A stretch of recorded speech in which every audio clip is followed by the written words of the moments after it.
cada um tem seu perfil. Como fazer para que o grupo dê o máximo possível no seu conjunto, respeitadas as individualidades?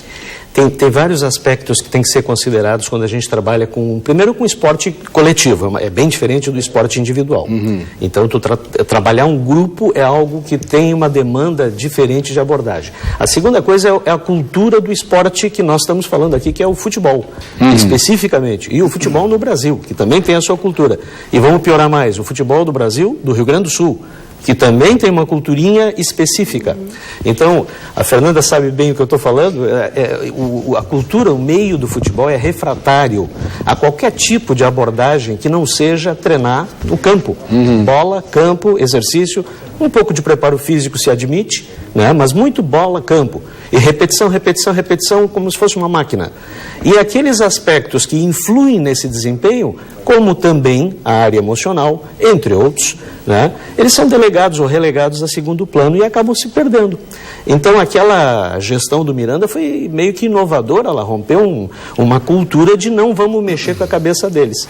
Os jogadores, por si mesmos, já são refratários.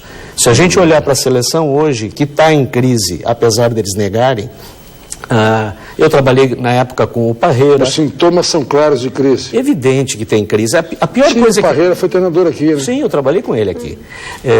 A pior coisa que tem quando a gente tem uma crise num grupo, como um grupo de futebol, é negar a crise. Aí não se resolve. Aí ela fica escondida e erupta. O Filipão está certo, então, em escancarar a crise, porque ele que escancarou. Eu quero a Regina Brandão aqui para me socorrer. Mas não é desse jeito que se resolve. A Regina é muito querida, trabalhei com ela me convida para dar aula em São Paulo, lá na faculdade com ela é muito competente, ela é uma profissional de mão cheia. Só que ela está envolvida no sistema, ela não perguntou e não pediram para ela, se mandaram ela ir lá. Os jogadores estão dizendo que não querem falar com ela. Pois é. O próprio Fernandinho chegou na entrevista coletiva e disse: nós não precisamos de psicologia agora nós precisamos jogar bola. Essa é a cultura. E ele tem parte da razão.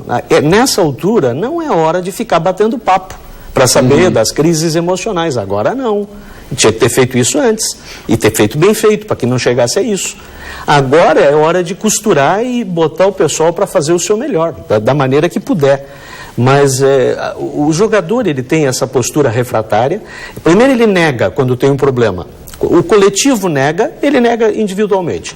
Segundo, que o grupo da comissão técnica também acha que não tem participação nisso, quando, na verdade, né, isso é uma percepção absolutamente parcial minha, eu estou aqui longe, vendo as coisas de longe, mas eu vivi no futebol o suficiente para estar com uma desconfiança, um feeling.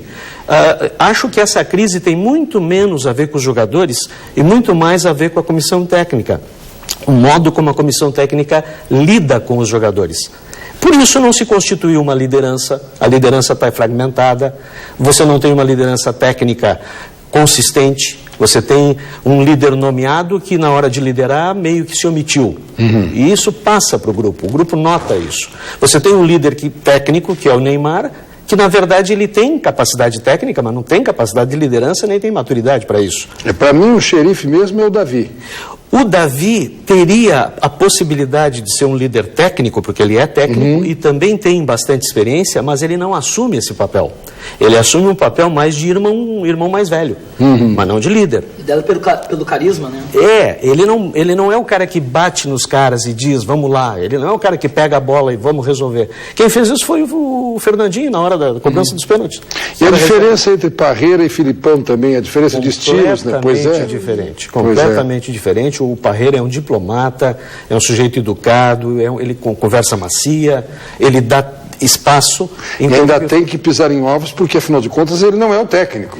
Exatamente, ele está numa posição difícil, como a Regina Brandão está numa posição difícil, tem um monte de gente com uma posição difícil lá. Tem um monte de gente que não pode fazer mais do que está fazendo. Só resta saber como é que está a nutricionista. Porque aí, tudo bem. De qualquer maneira, chorar é bom? Chorar é bom, sim, depende de quando. O nosso problema é o timing. Né?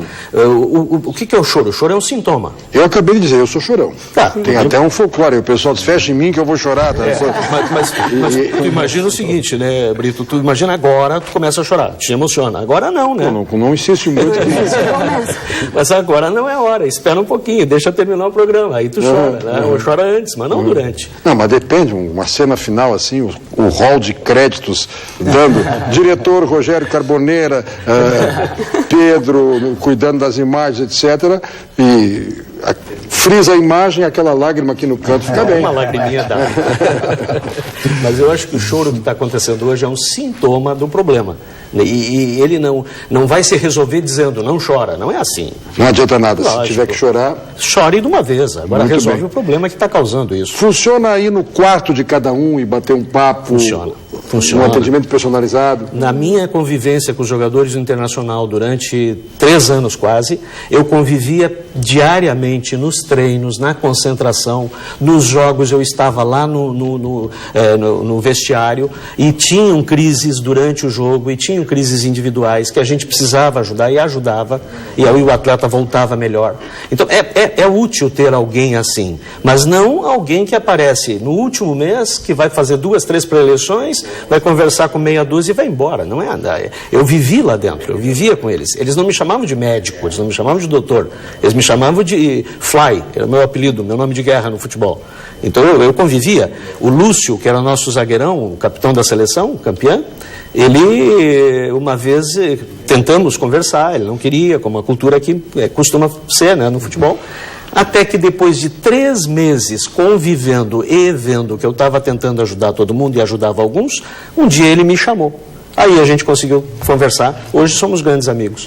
Maurício, o que você faria se o Filipão amanhã dissesse a região?